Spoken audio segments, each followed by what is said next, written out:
Bismillahirrahmanirrahim. Masya Allah tuan-tuan boleh hadir di dalam majlis kita pada pengajian kita pada malam ni. InsyaAllah satu orang dah masuk, Masya Allah. 2 orang, 3 orang, 4 orang, Masya Allah. Waalaikumsalam warahmatullahi wabarakatuh. Masya Allah. Hadirkan diri dengan yakin untuk kita sampaikan, untuk kita amalkan dan kita sampaikan. Untuk kita amalkan dan sampaikan. Dengan itu tuan-tuan boleh tekan share untuk memudahkan pekerjaan kita. Masya Allah. Hadir, Masya Allah. Barakallah fiqh.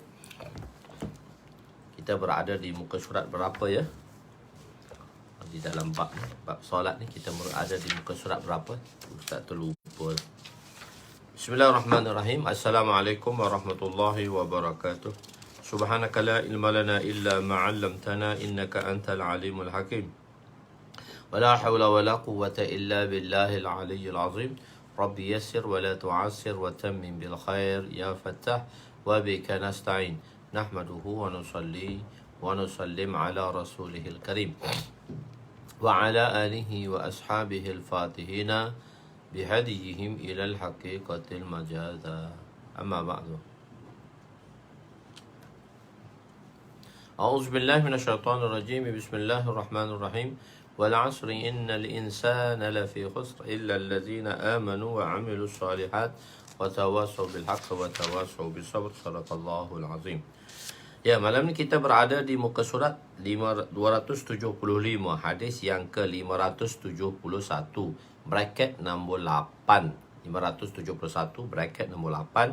Amalan-amalan yang memasukkan seorang itu ke dalam syurga. Apakah amalan yang memasukkan seorang itu ke dalam syurga? Bismillahirrahmanirrahim. Wa an Abi Umamah radhiyallahu anhu qala qala Rasul sallallahu alaihi wasallam sallu khamsakum wa sumu syahrakum wa addu zakata amwalikum wa ati'u za amrikum tadkhulul jannata rabbikum. Rawahu Ahmad wa Tirmizi. Sayyidina Abu Umamah radhiyallahu anhu meriwayatkan bahawa Rasulullah sallallahu alaihi wasallam bersabda, "Solat 5 waktu yang difardukan ke atas kamu, berpuasa pada bulan yang telah difardukan untuk berpuasa padanya, tunaikanlah zakat bagi harta kamu dan taatilah ketua kamu, dan maka kamu akan memasuki syurga Tuhan kamu." Hadis riwayat Imam Ahmad dan Imam Tirmizi. Penerangan, kesemua keempat-empat amalan ini apabila ditunaikan, maka tiada sebarang halangan untuk dia memasuki syurga. Jika berlaku rintangan, kalau bila menunaikannya tanpa rintangan, tapi jika ada rintangan, jika ada halangan dan rintangan, jika berlakunya rintangan, maka sebenarnya ia datang daripada dirinya sendiri disebabkan dia meninggalkan amalan-amalan tadi. Mungkin dengan sebab rintangan itu datang bukan disebabkan daripada pihak sesiapa, tetapi rintangan itu datang daripada pihak kita sendiri, yang mana kitalah yang melewatkan untuk memasukkan diri kita ke syurga Allah SWT. Hadis yang ke-572 bracket nombor 9, solat diperintahkan seawal 7 tahun.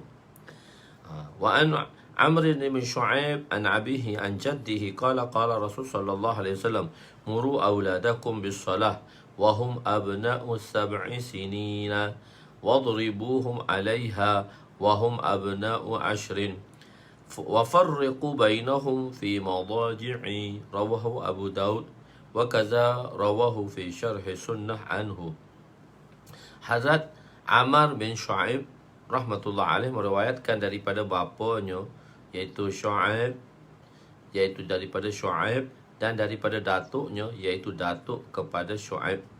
Amr meriwayatkan daripada bapanya dan daripada datuknya, iaitu datuk Shu'aib, bahawa Rasulullah sallallahu alaihi wasallam bersabda, "Perintahlah anak-anak kamu bersolat ketika mereka berusia 7 tahun dan pukullah mereka ketika mereka berusia 10 tahun dan pisahkan tempat tidur mereka." Ketika usia 10 tahun tadilah. Maka hadis riwayat Imam Abu Daud, begitu juga diriwayatkan daripada kitab Syarhus Sunnah daripadanya. Begini, tidak ada perintah yang mana Allah Subhanahu Wa Taala perintahkan yang mana perintah itu tak mampu untuk umat ini lakukan.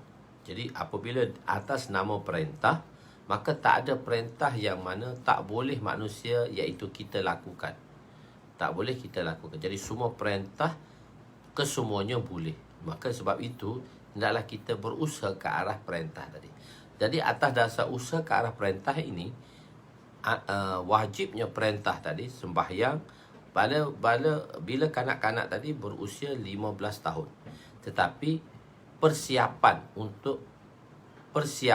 isti'dad dan kemampuan untuk penunaian perintah mesti dilakukan seusia yang lebih muda. Kenapa?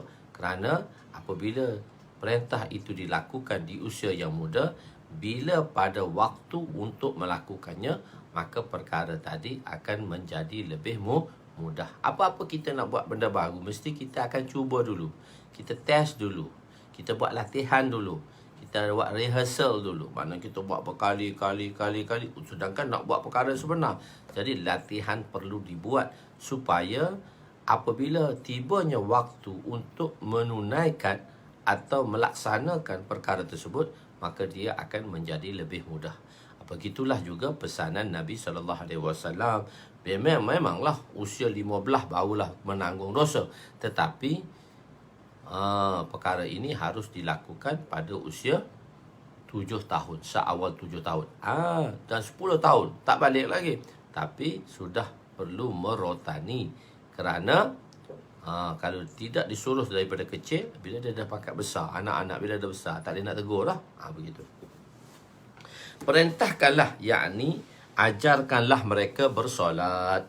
Kalaulah perintah itu setelah mereka balik. Kalaulah perintah ni kita buat mereka setelah mereka balik, maka akan menjadi susah.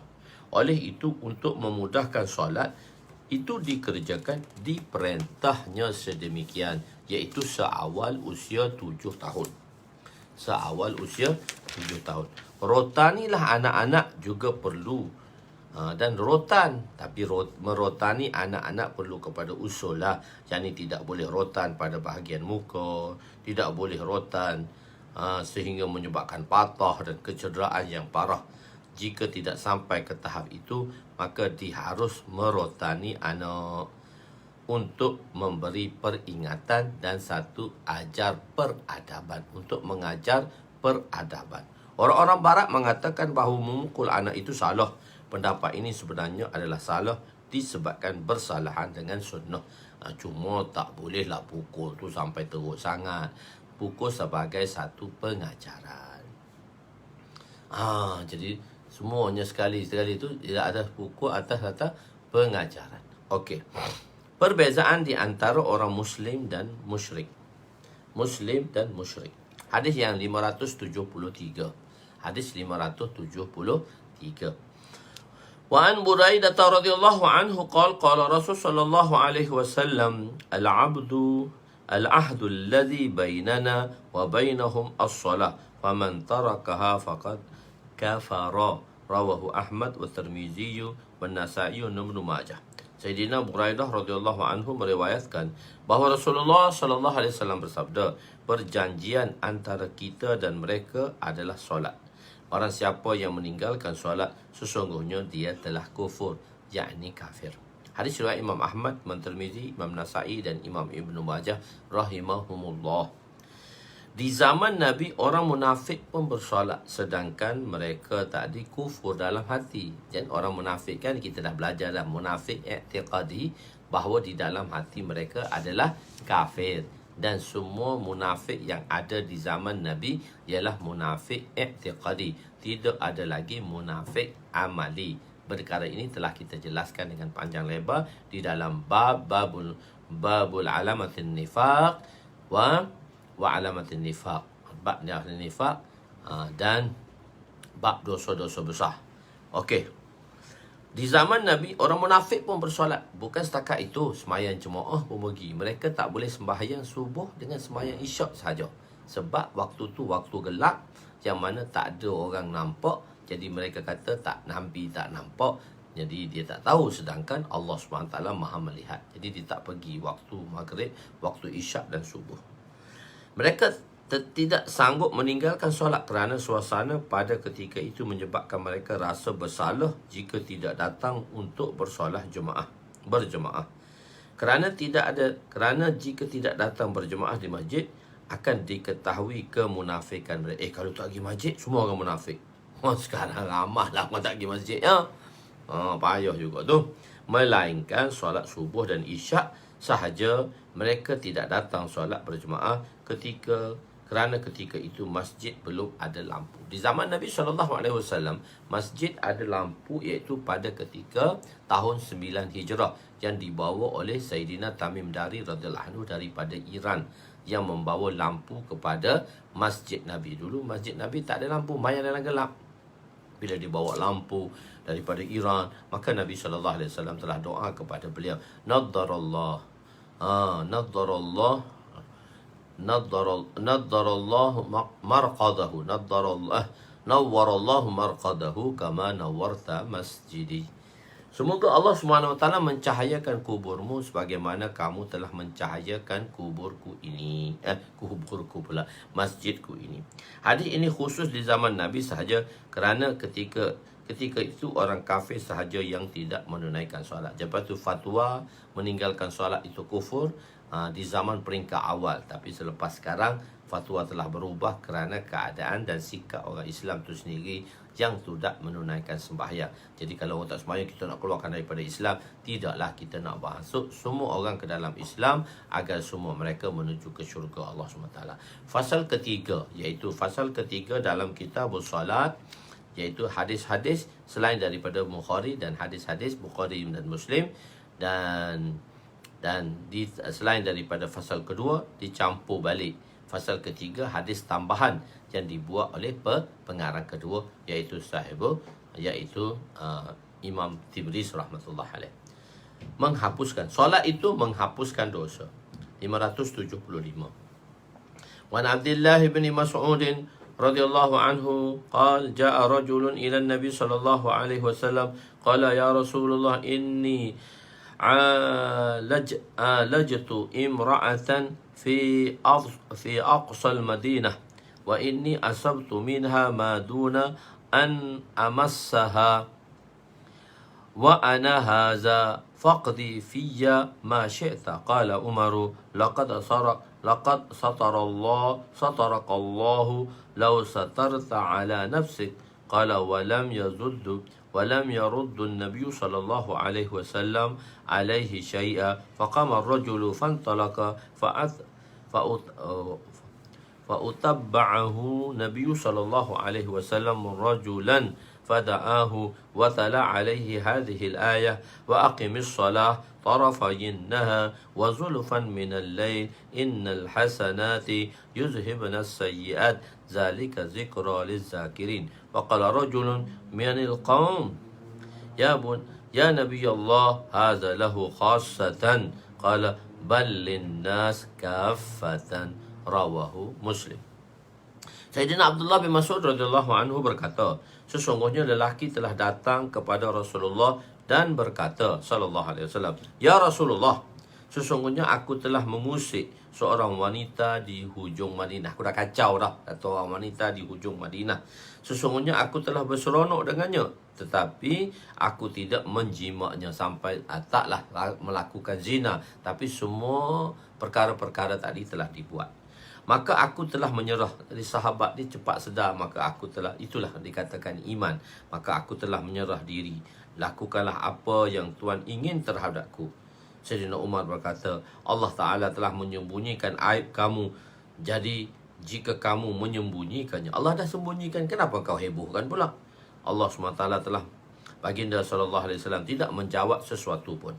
Lalu lelaki itu pun bangun dan pergi. Maka baginda telah mengutus seorang lelaki mengikutinya, dan baginda memanggil lelaki tersebut lalu membaca ayat ini, wa aqimis salah tarafayin nahar wa zulfan minal lail innal hasanati yuzhibnas sayyiat zalika zikra lizakirin. Maka seorang lelaki daripada kalangan sahabat bertanya, "Ya Nabi Allah, adakah ia khusus untuk lelaki tersebut?" Baginda bersabda, "Bahkan ia untuk semua manusia. Bukan khusus untuk tu aja diampun. Semua orang pun kena ampun juga. Semua orang terampun juga." Kan? Sahabat telah meminta hukuman dijatuhkan ke atasnya. Sahabat ni dia minta supaya hukuman tu jatuh ke atasnya. Ini menunjukkan kesempurnaan iman mereka. Sahabat memberitahu kesalahan mereka bukan untuk berbangga, bahkan supaya dijatuhkan hukuman. Kadang-kadang ini kita kena jaga. Kadang-kadang ada mereka-mereka yang Masya Allah yang baru berhijrah, dan janganlah menceritakan amalan-amalan mereka yang lampau atas dasar untuk membanggakannya. Tidak. Satu persoalan, kenapa sahabat itu meninggalkan Nabi sedangkan Nabi belum memberi jawapannya? Dia tinggal, dia beritahu kat Nabi, dia pun tinggal. Sebenarnya bila satu orang tu sanggup beritahu, maka dia dah sanggup untuk menerima hukumannya. Dah dia beritahu kat Nabi, dan Nabi akan beritahu. Kalau Nabi kata okey ada apa-apa selepas ni, Nabi panggil lah dia pergi. Tugas dia beritahu. Hukuman Nabi akan beritahu. Jawabnya ialah berfikir bahawa tanggungjawab beliau telah tertunai, iaitu memberitahu kepada Nabi, dan beliau telah bersedia menerima hukuman. Jadi setelah Allah SWT memberitahu kepada Nabi hukumannya, maka Nabi akan memanggil dia. Dia tahu dah, dia bagi tahu. Nabi bila hukuman dah dapat, dia panggil aku nak pergi mana pun, aku tak lagi pun. Begitu. Dalam kisah ini setelah menceritakan kepada Nabi, sahabat itu pun telah pergi. Ini menunjukkan kisah ini dan kisah yang berbeza yang sebelumnya. Ada satu orang sahabat tadi kan, berbeza sedikit lah. Maknanya dua peristiwa yang berlaku, peristiwa ni dan peristiwa yang di hadapan sebelum ni berbeza hukumnya. Solat yang ikhlas menggugurkan dosa. Solat yang ikhlas menggugurkan dosa. Hadis ke-576. Wa an Abi Dzar radhiyallahu anhu anna Nabiy sallallahu alaihi wasallam kharaja zaman asy-syita wal waraqu yatahafatu fa akhadha بغصنين من شجرة قال فجعل ذلك الورقة يتهافت قال فقال يا أبا ذر قلت لبيك يا رسول الله قال إن العبد المسلم ليصلي الصلاة يريد بها وجه الله تتهافت عنه ذنوبه كما تهافت هذا الورق عن هذه الشجرة. Rawahu Ahmad. Sayyidina Abu Dzar radhiyallahu anhu berkata, ketika Nabi keluar pada musim sejuk, semasa daun-daun sedang gugur, lantas baginda memegang dahan daripada sebatang pokok yang mana daun-daun tersebut mulai gugur dengan lebatnya, dan dahan tersebut baginda bersabda, "Wahai Abu Dzar, saya menjawab, ya Rasulullah." Kemudian baginda bersabda, apabila seorang Islam menunaikan solat untuk mendapat keredaan Allah, maka dosa-dosanya gugur seperti daun-daun gugur, seperti gugurnya daun-daun ini daripada pokok. Jadi dosa itu, solat itu menghapuskan dosa. Solat yang khusyuk menggugurkan dosa. Hadis ke-577. Wa an Zaid bin Khalid al-Juhani radhiyallahu anhu qala Rasul sallallahu alaihi wasallam, man shalla sajdatain la yashu fihima ghafarallahu lahu ma taqaddama min zambih. Sayyidina Zaid bin Khalid al-Juhani radhiyallahu anhu meriwayatkan bahawa Rasulullah sallallahu alaihi wasallam bersabda, barang siapa yang bersolat 2 rakaat dia tidak lupa di dalamnya, maka Allah akan mengampun dosanya yang telah lalu. Maksud hadis ini ialah penerangan. Maksud hadis ini ialah apabila seorang itu dapat tawajuh, memberi perhatian. Tawajuh ni memberi penumpuan. Itu maksud dia tawajuh. Tawajuh. Maknanya beri penumpuan pada perkara yang kita nak lakukan, yang kita sedang lakukan. Tawajuh hanya kepada Allah, memberi tumpuan hanya semata-mata kepada Allah daripada awal hingga ke akhir, maka dia telah mendapat darjah khusyuk yang sempurna. Daripada takbir sampai salam tak lupa pun Allah Ta'ala. Yakni dia tidak dia tidak mengingati dunia dalam solatnya. Iman kita ni sangat lemah. Jika dalam solat kita pun dapat kita tawajuh, beri perhatian hanya pada Allah sahaja pada sesuatu tempat, di antara salam, takbir dengan salam, pada mana-mana tempat, maka pun telah dikira termasuk orang yang khusyuk dalam solat, beriktibarkan di atas dasar zaman kita ni sekarang, walaupun hakikatnya solat itu tidak sempurna akan khusyuknya. Begitulah juga dalam pengajian. Dalam pengajian kita boleh memberi sepenuhnya, perhatian sepenuhnya, memberi penumpuan sepenuhnya, tidak ke sana ke sini. Cuma ada dalam majlis, ada dalam majlis tapi fikiran melayang tak tahu ke mana. Jadi perlu kita memberi tubuh batang kita, mana body kita, jasad kita berada dalam majlis, dan perhatian kita dan pemikiran kita juga bersama dengan jasad tadi. Apabila seorang itu berdiri seperti hamba dengan khusyuk dan tawaduk, maka Allah akan mengampuni dosanya. Perlulah membuat latihan untuk menghasilkan solat yang khusyuk ni. Perlu kita buat latihan. Sebetulnya kita dah beritahu kan, macam mana kami perlu ada latihan untuk menjaga sembahyang.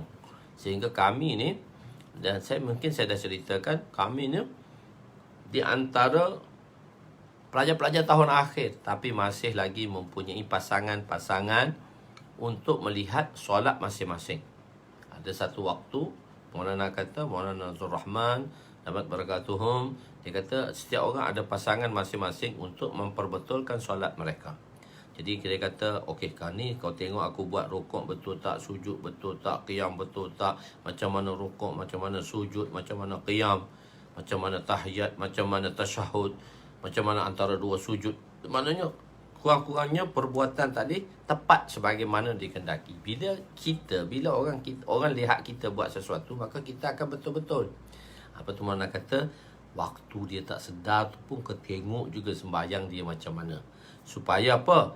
Nak beritahu dia segala perkara-perkara yang tak betul, perkara-perkara yang bersalahan dengan sunnah dapat diperbaiki untuk kita memperbetulkan solat kita. Jadi sebab tu saya beritahu kan, untuk solat ni pun saya bayar. Saya pergi kursus untuk solat ni 2 hari, bayar 200. Nak pergi nak macam mana nak hasilkan sembahyang yang khusyuk tadi. Solat adalah hujah dan pembela di akhirat. Dia adalah hujah atau pembela di akhirat. Wa an Abdullah bin Amr bin Al-As radhiyallahu anhuma anin Nabi sallallahu alaihi wasallam, hadis kan 578. أنه ذكر الصلاة يوما قال من حافظ عليها كانت له نورا وبرهانا ونجاة يوم القيامة ومن لم يحافظ عليها لم تقم له نورا ولا برهانا ولا نجاة وإنه يوم القيامة مع القارون وفرعون وهامان وأبي بن خلف. رواه أحمد والدارمي وبيهقي في شعب الإيمان. خير. Sayyidina Abdullah bin Amr bin As radhiyallahu anhuma meriwayatkan bahawa Rasulullah sallallahu alaihi wasallam telah menyebut tentang apa? Kelebihan dan kemuliaan solat, tentang kelebihan solat dan keistimewaan dan kemuliaan solat.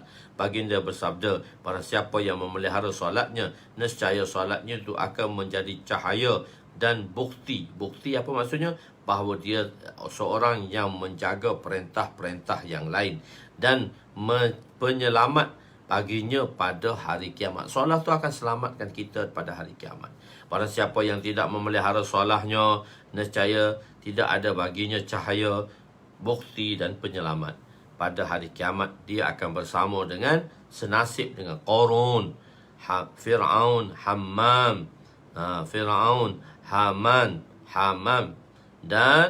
Haman dan Ubay bin Khalaf. Hadis riwayat Imam Ahmad, Imam Darmi dan Imam Baihaqi. Memelihara solat. Apa maksudnya memelihara solat? Iaitu dengan menjaga rukun-rukunnya, sunat-sunatnya, mustahabatnya dan adab-adabnya. Dan solat itu menjadi cahaya, yakni muka orang yang bersolat tadi ghurrun akan bercahaya. Bukti, apa maksud bukti? Burhan, yakni bahawa dia seorang yang beriman. Ni bukti orang yang menunaikan solat ialah orang yang beriman. Jika disebabkan harta dia meninggalkan solat, maka dia senasiblah dengan Qarun.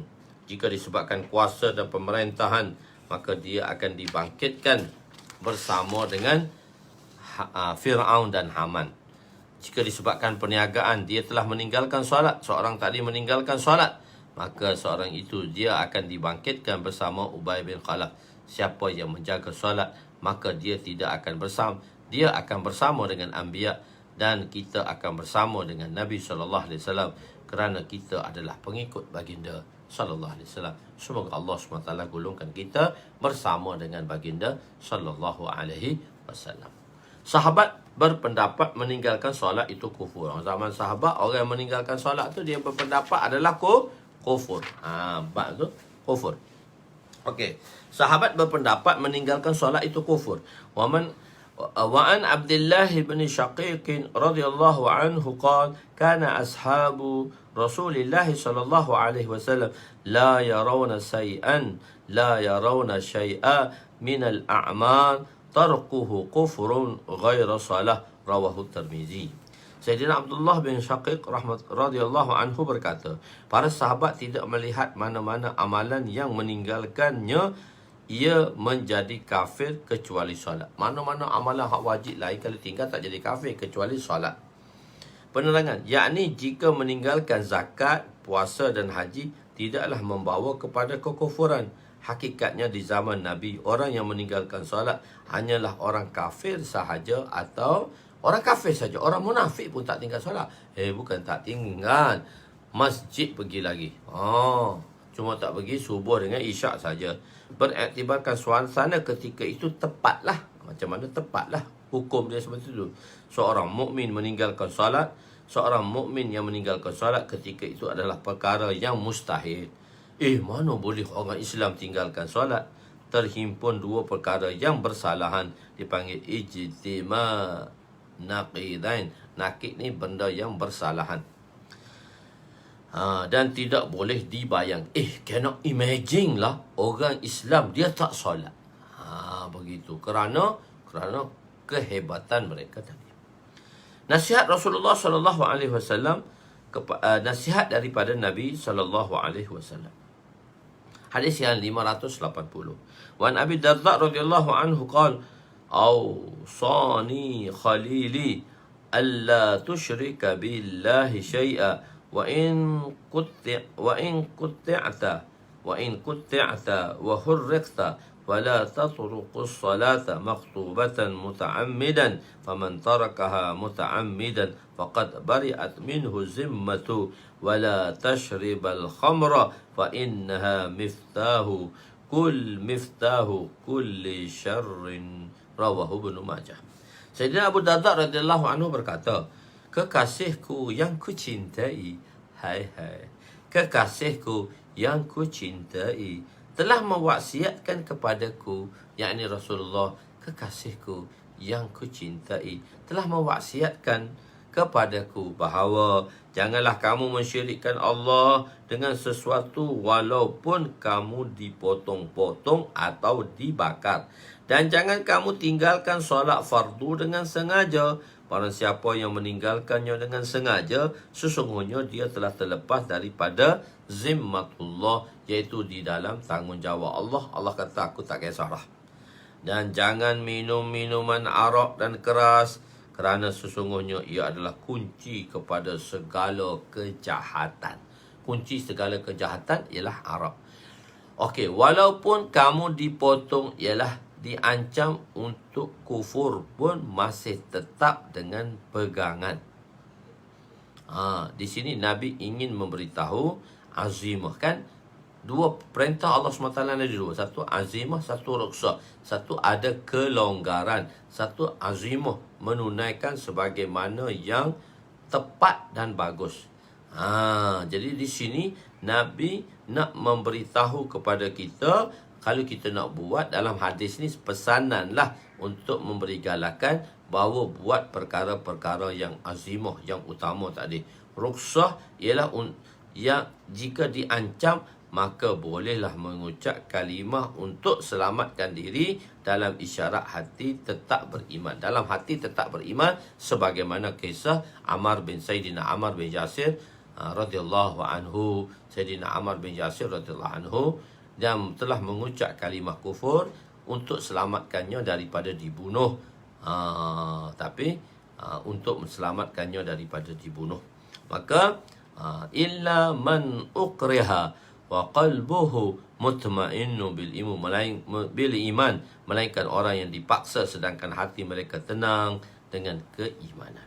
Walaupun terdapat rukhsah, walaupun terdapat kelonggaran, tetapi tetap melakukan yang azimah.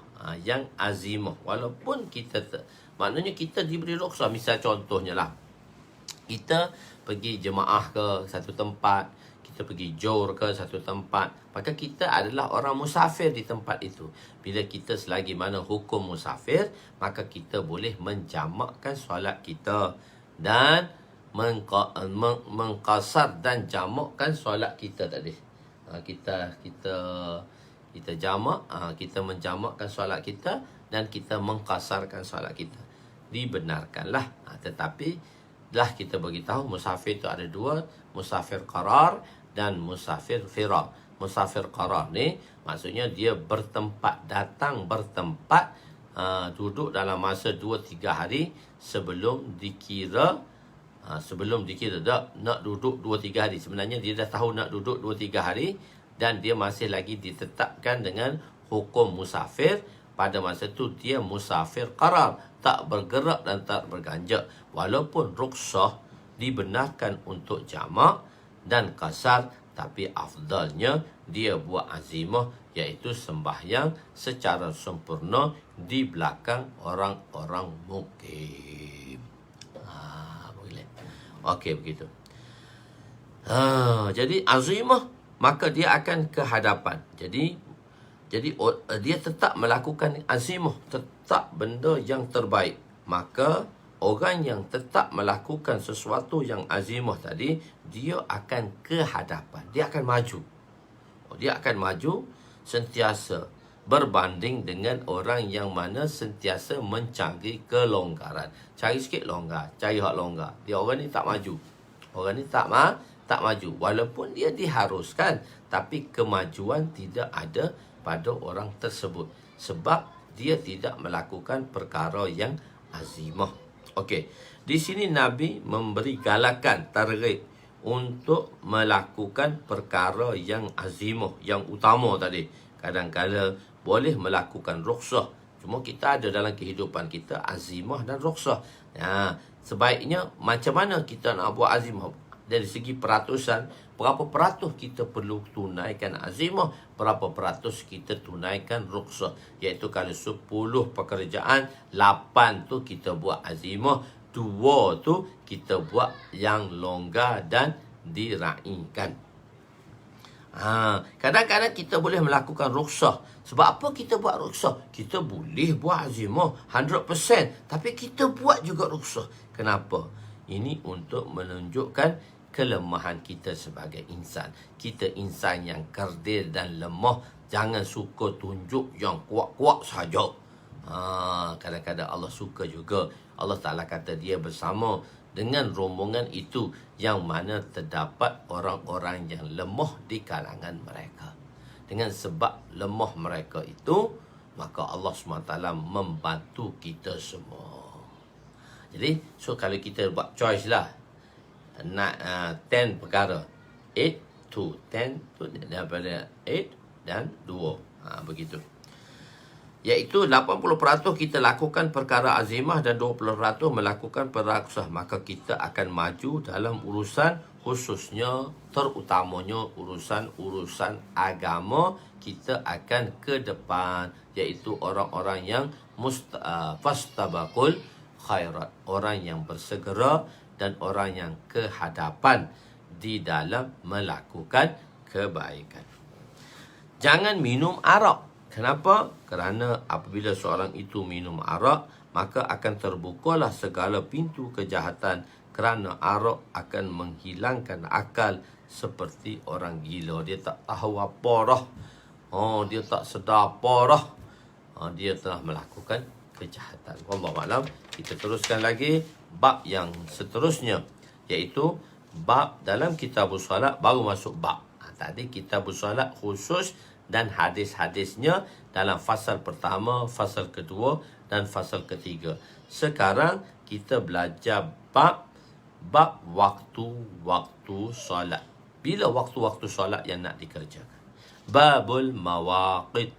Babul mawaqit. Babul mawaqit. Daripada perkataan waqt. Mawaqit. Bab waktu solat. Mauqit. Mauqit. Mauqit. Mauqif. Mauqit. Dan mawaqit itu jamak dia.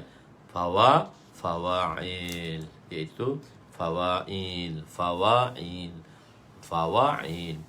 Mawaqit adalah jamak kepada miqat.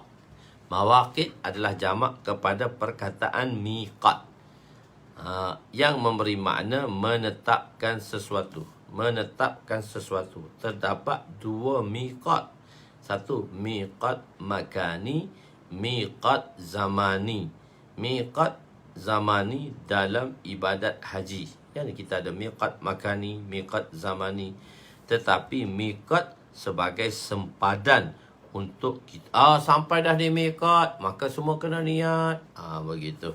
Allah telah mewajibkan 5 waktu solat sehari semalam, dan waktunya telah ditetapkan. Okey, solat zuhur. Solat zuhur. Bila masuk solat zuhur? Okey, ulama telah bersepakat untuk sembahyang zuhur. Kita kira zuhur dululah. Kenapa kita tak kira subuh? Sebab Nabi SAW naik di malam Mi'raj, dan Nabi turun sebelum subuh. Jadi Nabi tak sempat untuk mengumpul orang-orang Arab sebelum subuh. Tapi Nabi kumpulkan mereka, yakni orang-orang Arab, keluarga-keluarga Nabi, sahabat-sahabat dan orang-orang musyrikin. Semualah Arab-Arab musyrikin. Nabi kumpulkan keluarga mereka, Arab-Arab tadi. Nak kumpul sebelum subuh tak sempat, sebab Nabi sampai sebelum subuh. Nak kumpul dengan waktu yang singkat, waktu malam lagi, nak kumpul sebelum subuh tak sempat. Jadi Nabi mengumpulkannya selepas waktu subuh. Dan solat yang pertama dikerjakan ialah pada waktu zuhur. Sebab itu kita kira waktu zuhur dulu. Bukan dari segi awal waktu, bukan dari segi permulaan waktu pada hari-hari yang tertentu, pada setiap hari. Memang kan kita mulakan dari waktu subuh, tapi kita sebut zuhur sebab kita cerita tentang zuhur sebab awal perintah yang awal perintah yang ditunaikan setelah wajibnya solat. Sembahyang yang terawal ditunaikan setelah wajibnya solat. Okey. Ulama telah sepakat, ittifaq lah. Sembahyang zuhur ni ittifaq. Waktu zuhur bermula daripada zawal. Zawal ni matahari tegak. Bila ada satu-satu matahari dia tegak. Kita letak satu tiang, dia tegak. Dia tegak, maka pada waktu zawal, misalnya terbit matahari pada pukul 7.29 daripada zawal, dan terbenam matahari pada 7.29 PM. Sekarang kita subuh pukul berapa? Pukul 6. Maghrib berapa? 7.30, 6 dan 7.30. Separuh tu waktu zuhur. Kalau kita nak kira, separuh tu waktu zuhur. Kali 6 ke 6. 6 ke 6 petang. 6 pagi ke 6 petang, 12 jam. Dan pukul 7, 13 jam. Dan 7.30, 13 jam setengah. Bagi 2. 13 jam setengah tu bagi 2. Iaitu bagi 2, 6.75. 6.75. Tapi kalau jam, dia tak boleh 6.75 lah. Sebab 1 jam 60 minit saja. 1 jam tadi 60 minit sahaja. So kita bagi 2 lah. Bagi 2. Kalau bagi 2, 13 jam, 6 jam, 6 jam setengah, 5 jam setengah, 6 jam setengah seorang. Lepas tu setengah jam 15 minit. Jadi 6 jam 45 minit. 6 jam 45 minit. Jadi campurlah 6 jam 45 minit campur pukul 6 pagi. Pukul 6 pagi, 6 jam 45 minit. 12 jam lah. 6, 13 jam. 6, 7, 13 jam. 13 jam setengah. Jadi 13 jam setengah. Jadi 6 jam setengah. Maka 6 jam setengah. 6 jam 45 minit. 6 jam 45 minit. 6 jam 40 minit. Pukul 6. 6 jam 45 minit. Jadi 7.45. 7.45. 7.45. Tapi tak tepat lah. 7.45. Takkan maghrib 7.45. 7.30. 7.30. Jadi tepat je lah. Maknanya kita kata 7.29. Maghrib terbenam matahari pun terbit matahari. Dia kira daripada terbit matahari tu. Dia tak kira masuk subuh. Dia kira terbit matahari. Kita terbit matahari daripada terbit, bukan masuk subuh tadi, terbit matahari sehingga ke terbenam matahari. Kalau 12 jam, tepat-tepat kita bagi 2. Kita bagi 2. Sekarang 7.10. Terbit matahari 7.10 sekarang. 7.10 sampai ke 7.30. 7.7 ada 20 minit. Padanya 20 minit bagi 2. Jadi 6 jam 10 minit. 7.10, 6 jam 10 minit. Jadi begitulah kita bagi 2. Jadi 12 jam. Di pertengahannya 6 jam. Maka matahari akan tergelincir. Jadi Zuhur lebih kurang pukul 1.29. 1.29. Dimulakan penerangan mengenai waktu Zuhur kerana Zuhur ialah solat yang pertama sekali ditunaikan setelah difardukan. Cuma waktu Jumaat, Zuhur dengan Jumaat ni, sebab Jumaat dikerjakan dalam waktu Zuhur. Cuma dalam bab waktu Jumaat sedikit perbezaan pendapat, iaitu ikhtilaf di kalangan imam-imam mazhab. Imam Hambali berpendapat waktu solat Jumaat bermula beberapa minit sebelum zawal. Sebelum zawal tu, sebelum gelincir matahari tu dah masuk beberapa minit. 3 mazhab lain mengatakan sama je lah waktu Jumaat dengan waktu Zuhur. Apabila zawal, akan terdapatnya bayang pada sesuatu objek, iaitu ianya berbeza mengikut kawasan dan musim. Okey, begini. Okey. Bila kita sampai, kita letak satu tiang batang. Kita letak satu batang. Kita letak satu tiang. Kita letak satu batang tiang. Okey, kita ambil miswak lah. Kita letak tiang ni. Okey, kita kata dalam setengah kaki. Kita letak. Jadi, matahari tegak atas kepala. Matahari tegak atas kepala hanya hari-hari yang tertentu saja dalam masa setahun. Iaitu 25 Mac tadi kan, 25 Mei tu yang Haji Suhaimi ada tak? Haji Suhaimi, matahari akan tegak tu. Waktu itulah kita akan tengok kiblat yang arah kiblat yang betul tu, tempat tu.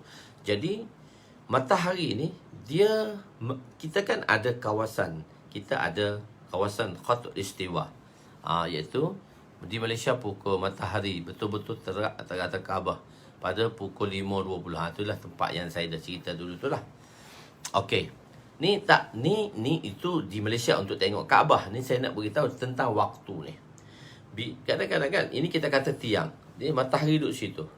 Bila matahari betul-betul atas Kaabah, betul-betul atas tiang tu, dan ini hanya berlaku beberapa tarikh saja dalam setahun. Kalau kita tengok di Kaabah tadi, maknanya beberapa hari saja setahun. Jadi makin jauh dia daripada Khat Istiwa, matahari dia kan, kalau Khatul Istiwa tu dia separuh tu.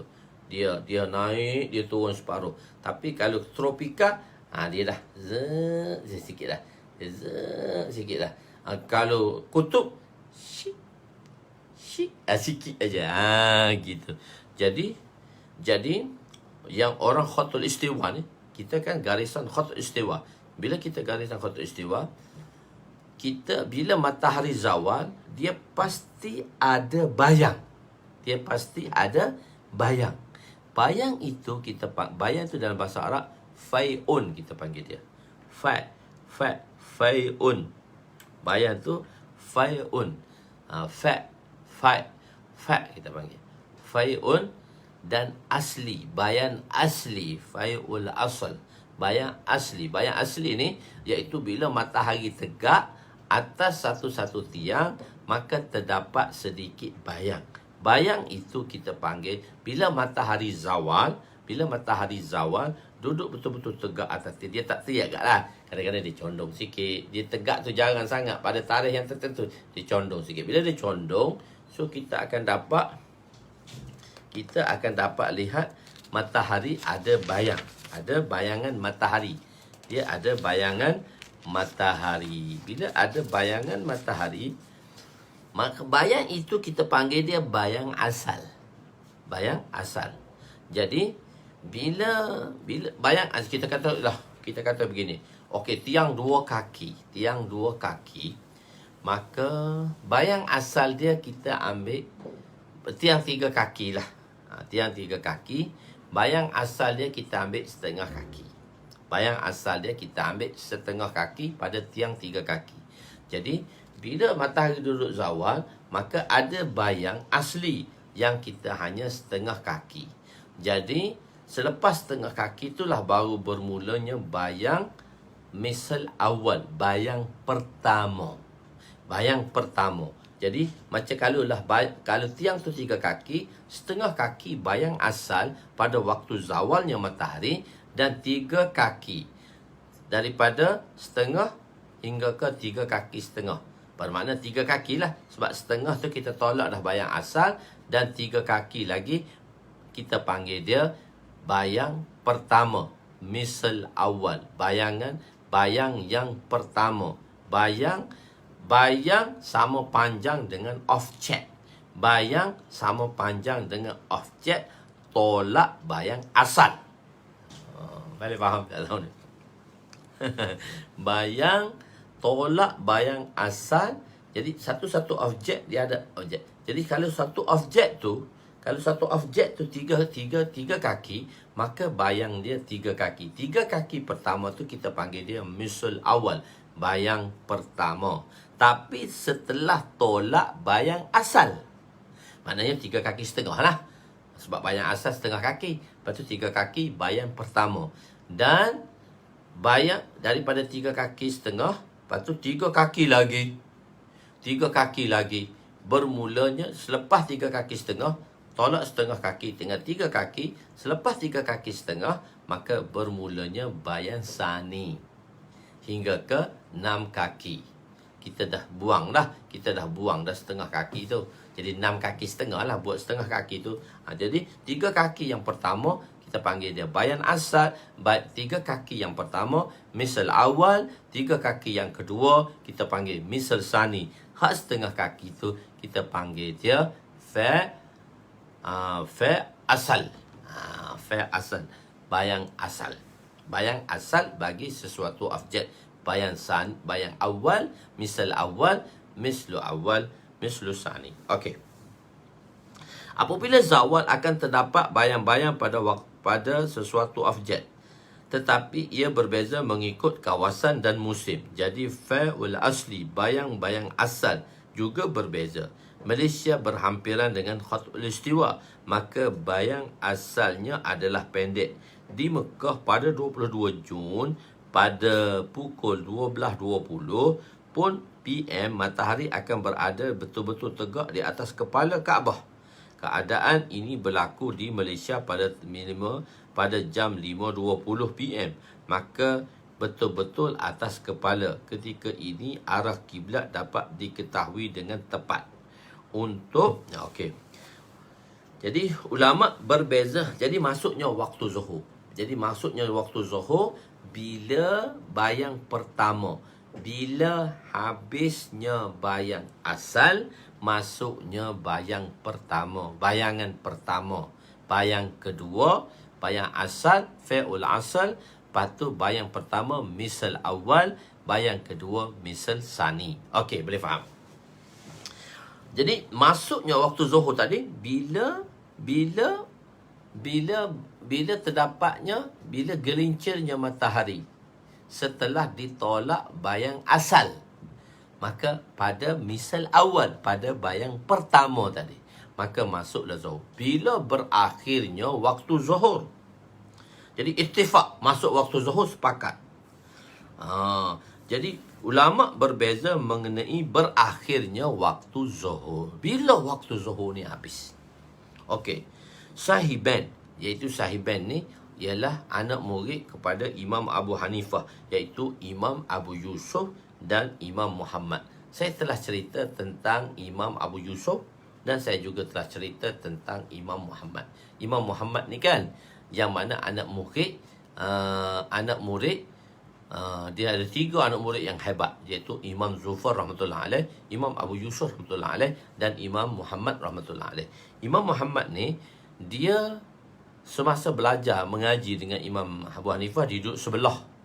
Imam Abu Hanifah tak letak dia depan, sebab dia pada masa tu tak ada janggut. Bagi Imam Abu Hanifah, pendapat orang yang tak ada janggut dia seperti wanita. Sebab tu Imam Abu Hanifah tak pernah tengok pada Imam Muhammad semasa dia belajar si waktu kecil. Bila datang bayang tu baru nampak dia berjanggut. Dia kata, "Mamat, dah kau berjanggut dah." Dia tak pernah tengok anak murid dia yang tak ada janggut. Pada masa muda kan orang Arab pun tak janggut, dia macam perempuan pula. Begitu. Hukum dia panggil apa ni? Orang yang amrat lah, amrat ni orang yang budak yang tak balik, budak lelaki yang tak balik lagi. Amrat bagi amrat budak Arab, orang putih ni comel lah budak-budak ni, amrat ni. Maka bagi Imam Hanifah mesti dipakaikan tudung ke atasnya supaya kita tak lihat wajah dia. Okey. Jadi Imam Sahiban kata, Imam A'imah Salas, iaitu Imam Salas berpendapat, Imam 3 lah berpendapat, Imam Muhammad ni sini dan Imam Abu Yusuf dia sepakat dengan imam yang 3. Dia tak sepakat dengan tuan guru dia. Berpendapat berakhirnya waktu zuhur apabila berakhirnya misal awal, apabila bayang-bayang sesuatu benda menjadi sama dengannya. Bayang pertama, iaitu sama dengannya setelah tolak bayang asal lah. Ini kata setelah, kita tak buat ayat lah setelah tolak bayang asal, tapi mesti sama dengannya. Maksudnya kita kira ginilah, 3 kaki juga. Kalau objek tu 3 kaki, bayang tu 3 kaki, tolak bayang asal setengah kaki, mana 3 kaki setengah. 3 kaki tu habis saja bayang awal, masuk dah zuhur setelah masuk misal sani, bayang yang kedua. Itu kata mazhab 3 imam dan tercampur anak murid Imam Abu Hanifah. Imam Abu Hanifah dan Imam Malik. Sebahagian pendapat, satu pendapat daripada Imam Malik dan tak semualah. Satu pendapat mengatakan berakhir waktu zuhur tadi pada bayang kedua. Bila masuk waktu zuhur ni habis bila? Bila masuk bayang kedua. Bayang kedua. Sebab tu orang Hanafi dia semayang lewat asar. Dia bayang kedua. Baru bayang kedua dan waktu tengah-tengah tu kita panggil dia waktu mushtarak. Waktu mushtarak. Jadi bayang awal, habis bayang awal, masuk bayang sani, maka kita dah masuk asar. Tetapi Imam Hanifah kata tak masuk asar lagi, duduk tengah zuhur lagi. Masuk asar ni bila habisnya bayang kedua. 6 kaki lah. Tolak bayang asal setengah kaki. Jadi 6 kaki setengah. Jadi panjang bayang tu 6 kaki setengah, barulah habis zuhur dan masuknya asar. Kita asar lepas habis bayang pertama. Dia asal habis Zuhur tu bila berakhirnya bayang kedua. Panjang lah. Zuhur dia tu panjang lah. Jadi bayang kedua tu ialah hak tengah-tengah tadi. Jadi kita kata tu. Kita panggil. Jadi kerana mazhab Hanafi, solat asar lewat waktu di antara misal awal dan sani. Di antara bayang pertama dengan bayang kedua. Habis bayang pertama dan bayang kedua. Itu kita panggil dia waktu mushtarak. Bagi kita sudah masuk asar. Bagi Syah Hanafi masih lagi Zuhur. Itu dipanggil waktu mushtarak tu. Maknanya dua makna. Misal sani tu, masuk misal sani kita dah asar dah. Tapi Abu Hanifah masih kata ada Zuhur lagi. Habis misal sani tu habis misal sani baru masuk asar. Dan kita tak maghrib lagi lah. Masuk asar pendek je lah. Lepas tu asar dia pendek. Begitu. Ikhtilaf ulama mengenai jadi waktu Zuhur dah habis dah situ. Waktu Zuhur ittifaq dia masuk tu ittifaq belaka. Cuma berakhir tu berbeza sedikit. Sekarang ulama ikhtilaf pula mengenai masuknya waktu asar. Jadi berdasarkan ikhtilaf pada berakhirnya waktu Zuhur. Bila berakhirnya waktu Zuhur, masuklah kita asar. Bila bermulanya bayang kedua. Mazhab Syafi'i berdapat waktu asar bermula apabila berakhirnya bayang pertama, misal awal, masuknya bayang kedua. Mazhab Abu Hanifah mengatakan bahawa berakhirnya misal sani, iaitu bayang kedua. Ulama berittifaq berakhirnya waktu asar. Waktu asar super sama saja. Tenggelam matahari. Waktu asar ni bila tenggelam matahari, sepakat. Cuma waktu Zuhur dengan waktu asar tu beza sikit.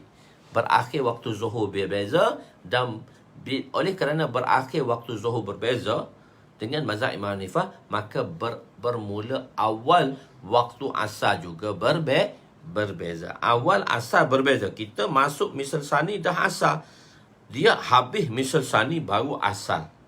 Dan sampai ke ghurub, sampai ke tenggelam matahari. Tenggelam matahari sepakat mengatakan waktu asar dah habis. Okey. Ittifaq ulama bermula waktu maghrib. Ulama bersepakat apabila matahari berubah menjadi kekuningan, maka waktu makruh untuk solat asar. Waktu makruh dah bila matahari dah kuning dah nak malap dah tu, dah makruh dah. Ittifaq ulama bermula waktu maghrib. Bila bermula waktu maghrib? Iaitu dengan tenggelamnya matahari dan waktu lebih kurang 1 jam 10 minit hingga ke 1 jam 20 minit. Waktu maghrib berakhir dengan hilangnya mega merah. Sebahagian ulama berpendapat waktu maghrib terlalu pendek, tetapi ia bukanlah qaul yang masyhur. Tapi waktu maghrib ni dia lebih kurang 1 jam 10 minit atau 1 jam 20 minit. Kenapa jadi 1 jam 10 minit, 1 jam 20 minit? Kita 1 jam 10 minit je. Imam Hanifah 1 jam 20 minit. Sebab apa berbeza? Sebab mega tu. Mega merah. Mega ni kita panggil dia syafaq. Syafaq ni dalam bahasa Melayu kita panggil dia mega. Mega ada 3.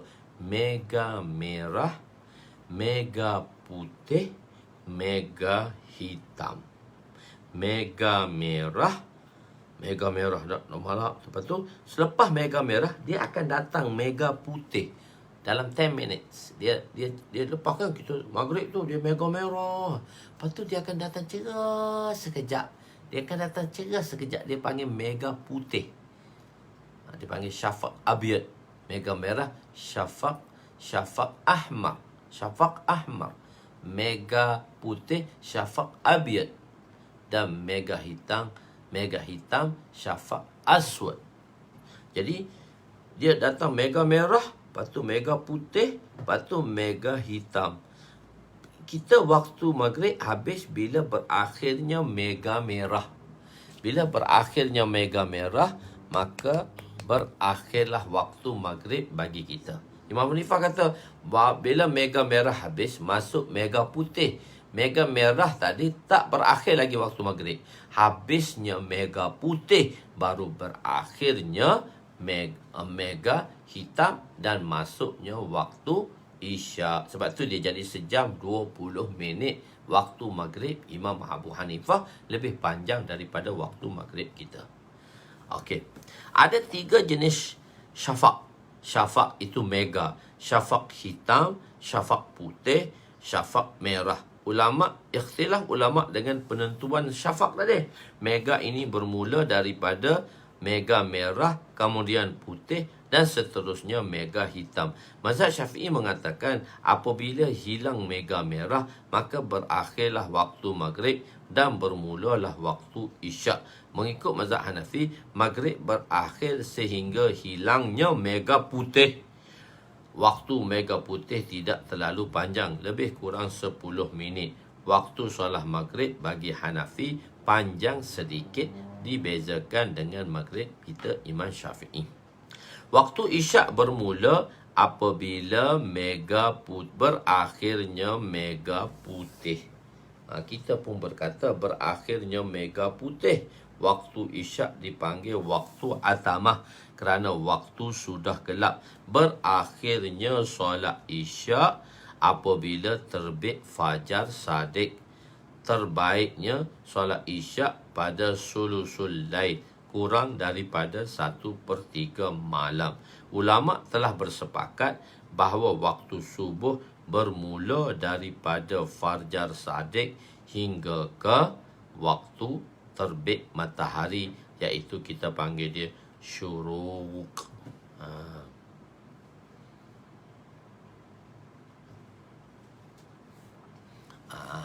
Jadi begitu. Jadi kita dapat tahu dah Zuhur. Bila waktu Zuhur bermula, sepakat berhabisnya Zuhur berbeza sedikit, dan berbezanya masuk asar sebab berbezanya habis Zuhur. Tapi bila maghrib, terbenam matahari, semua sepakat. Cuma habis maghrib berbeza. Sebab kita kata habis gema mega merah, habislah maghrib. Abu Hanifah kata habis mega putih, habislah maghrib.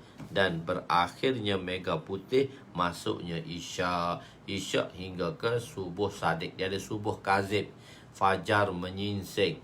Fajar menyingsing. Fajar dia tu, kazib tu dia memanjang. Fajar memanjang. Bukan melintang. Bukan menyingsing. Memanjang. Itu dia sekejap saja. Dipanggil fajar kazib. Kita panggil dia fajar kazib. Pembahagian waktu solat. Di antara waktu pula, di antara waktu-waktu pula ni, dia ada waktu. Waktu apa itu waktu fadilat? Apa itu? Dalam Zuhur, dia terbahagi kepada 6 kategori. 6 kategori waktu. Okey, kita tengok waktu Zuhur. Waktu Zuhur bermula daripada gelincir matahari sehingga bayang-bayang menjadi 1/4 panjang matahari dan 1/4 panjang.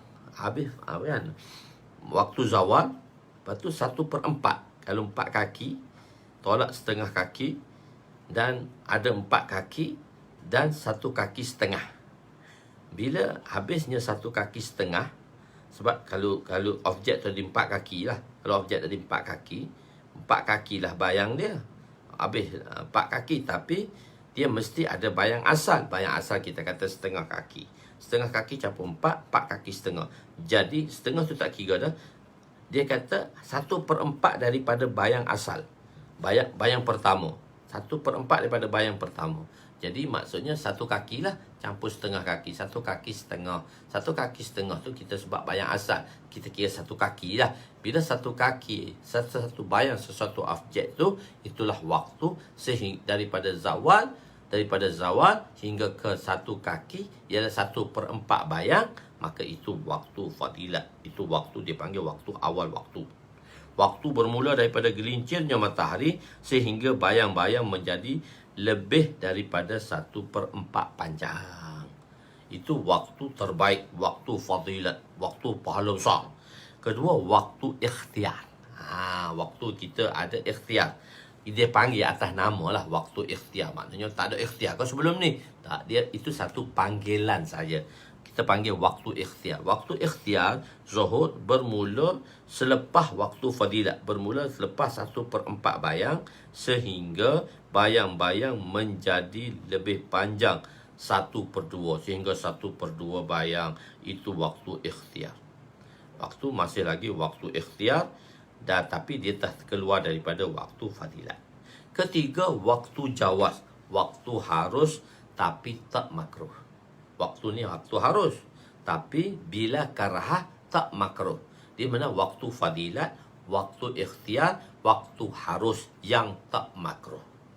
Waktunya berterusan sehingga selesai waktu fadilat, habis waktu fadilat hingga tinggal kadar waktu untuk mencukupi solat untuk jadi tengok waktu karahah, waktu bila karahah, waktunya berterusan selepas selesainya waktu fadilat, lepas 1/4 bayang sehingga tinggal kadar waktu yang mencukupi melakukan solat. Itu maknanya dia pergi sampai lah 3/4 bayang ataupun 3 lebih lagi lah.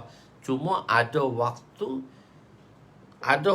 untuk melakukan solat zuhur. Melakukan solat zuhur maksudnya ada 10 minit. Di antara 10 minit sebelum berakhirnya zuhur. Maksudnya sekadar cukup untuk lakukan zuhur. Waktu tu bukan waktu akhir sekali. Waktu sekadar cukup untuk lakukan zuhur. 1/3 daripada 1/4 nak pergi ke 4/4. 4/4 tu ada lagi 3/4. Yang 1/4 akhir tu dia dah bagi separuh dah. Kalau 1/4 akhir tu kita tolak 10 minit untuk mengerjakan solat zuhur. Maksudnya kalau kita kata sekarang asal 4:45. 4:45 bermakna 4:35. 4:35 daripada sekarang, daripada pukul 1. Pukul 1:30 kita kata zuhur 1:30 lah. 1:30 4:45. 1:30. Jadi bahagi 4 lah. 1:30 hingga 4:45. Di situ berapa? 1:30, 2:30, 3:30, 4:30. Lepas tu 4:45. 3 jam 15 minit. 3 jam 15 minit. Kalau kita kira 3 jam lah. 3 jam 15 minit.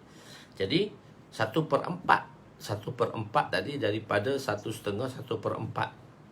Jadi 3 jam 15 minit. Dia bagilah. Dia bagi 4. Kalau bagi 2, lepas tu bagi 4 pula.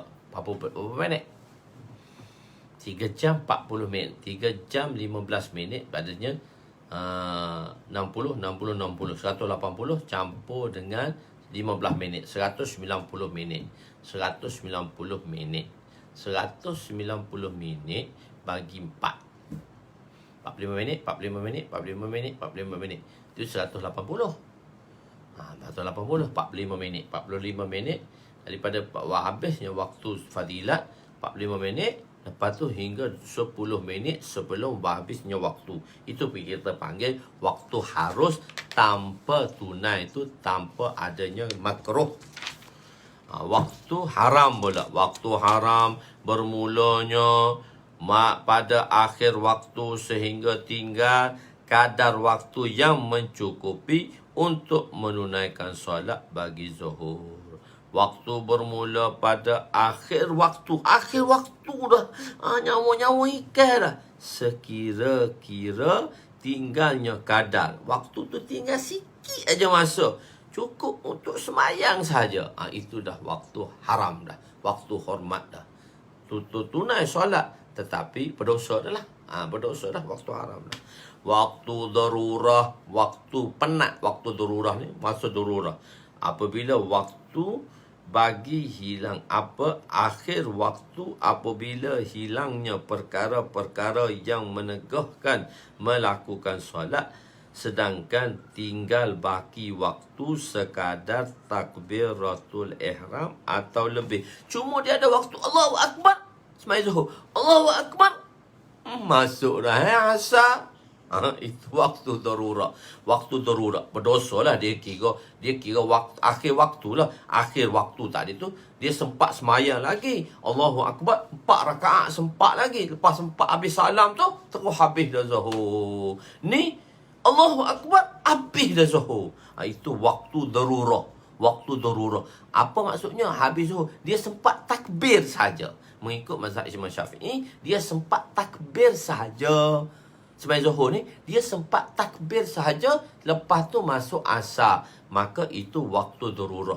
Maknanya dia niat lagi tunai. Walaupun dia takbir Allahu Akbar niat tunai. Lepas tu, dah masuk dah waktu qada. Habis waktu qada dah lah. Maksudnya waktu qada, waktu asar dah lah. Habis dah waktu. Faham tak tuan-tuan ni? Tuan, tak bunyi pun sini. Malah ni tak ada komen. Tak bunyi pun.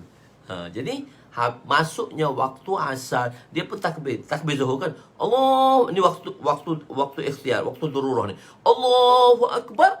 Allahu Akbar, Allahu Akbar. Masuk dah asar.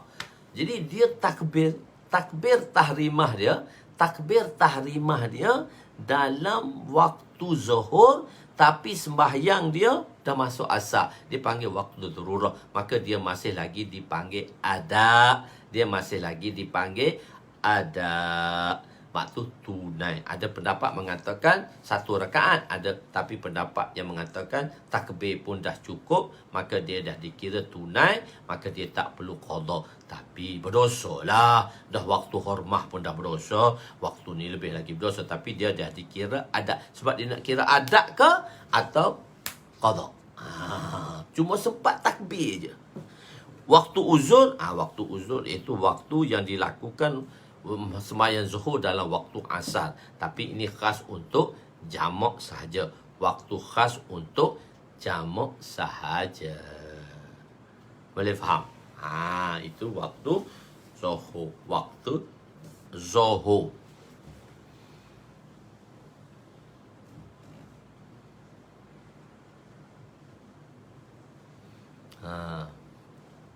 Duk tawajuh belakang. Memang duk tawajuh belakang tu. Sebab kena faham. Dia ada waktu fadilat.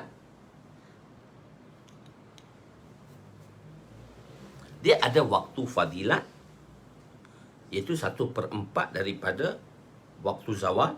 1/4 daripada waktu. Maknanya kita bagi 4 lah. Waktu zuhur tu kita bagi 4. 1/4 tu waktu fadilat. Masuk daripada zuhur sampai waktu fadilat. Selepas waktu fadilat, waktu ikhtiar selepas waktu fadilat, selepas 1/4 waktu tadi, sehingga bayang-bayang sesuatu benda menjadi lebih panjang 1/2 waktu ikhtiar. Jadi dari 1/4 ke 1/2 itu waktu ikhtiar. Tak, waktu fadilat tak ada, tu waktu ikhtiar dah. Lepas tu daripada waktu berterusan dan selepas separuh selesai waktu fadilat hingga kadar waktu mencukupi solat saja. 10 minit. Maknanya masuk selepas separuh bayang nak pergi, ada separuh bayang lagi barulah habisnya waktu asar, waktu zuhur. Tapi 10 minit akhir tu kita katalah 4.35. Daripada setengah tu sampai 4.35. Daripada setengah waktu zuhur sampai 4.35. Itu waktu harus yang ditunaikan tanpa adanya karahah. Waktu hormat ni dia takbir saja. Waktu hormat ni bermula pada akhir waktu sekira tinggal kadar untuk mencukupi solat zuhur saja. Maknanya 4.35 tu waktu hormat tu. Allahu Akbar, dia semaya 4 rakaat. Lepas salat, Assalamualaikum. Asar. Itu waktu hormat. Waktu semaya lewat tu, semaya akhir tu. Dan waktu darurah sempat takbir di dalam waktu zuhur. Tapi dah masuk waktu asar dah. Dan waktu uzur. Kita berhenti di situ. Dia ada waktu isyak, waktu asar, waktu maghrib, waktu isyak, waktu subuh. So kita akan datang pada perbincangan waktu subuh. Hanya dia ada perbincangan sedikit dengan Imam Abu Hanifah untuk memahami keadaan waktu subuh. So kita faham dulu kadar-kadar tu. fadilat, ikhtiar, jawaz bila karahah, lepas tu hurmah, darurah dan uzur. Waktu zuhur ada 3, ada 6. Tapi waktu asar dia ada 7. Dia kata jawaz bil karahah. Harus tapi dah masuk karahah dah masuk makruh dah. Dia ada tambah satu lagi yang keempat. Nanti kita bincang esok lah. InsyaAllah pada malam esok kita sambung balik insyaAllah. Wallahualam. Pening dekat menentukan waktu solat. Paling mencabar sekali setakat ini. Jadi kena tengok. Sebenarnya kalau saya letak di papan putih tu, whiteboard tu, tuan-tuan akan nampak mudah ni sebab saya nak whiteboard kan tak boleh di sini. Sebenarnya dia ada satu alat ditulis ini, tuan-tuan akan nampak di skrin tu. Saya tak pandai nak buat. Anak saya tu saya dah nak cuba dah. Nak ada satu kan alat tu kita tulis kat sini, tuan-tuan nampak kat skrin tu. Tak apa. Okeylah, tak kisahlah tu. Kita sambung malam esok insyaAllah. Wallahualam. Yang baik itu daripada Allah, yang kurang itu daripada kelemahan saya. Aku qouli hadza astaghfirullahalazim li wa liwalidayya wa li jami'il muslimin wal muslimat wa lil mu'minina wal mu'minat al ahya'i minhum amwat bi rahmatika ya arhamar rahimin. Ya awwalal awwalin wa ya akhiral akhirin wa ya zal quwwatil matin wa ya rahimal masakin wa ya arhamar rahimin. Allahumma ighfir lana dhunubana wa wasi' lana khalaqana وزيب لنا كسبنا وكنعنا بما رزقتنا ولا تزهب طلبنا إلى شيء صرفته عنا وصلى الله على سيدنا محمد وعلى آله وصحبه أجمعين والحمد لله رب العالمين تقبل الله منا ومنكم.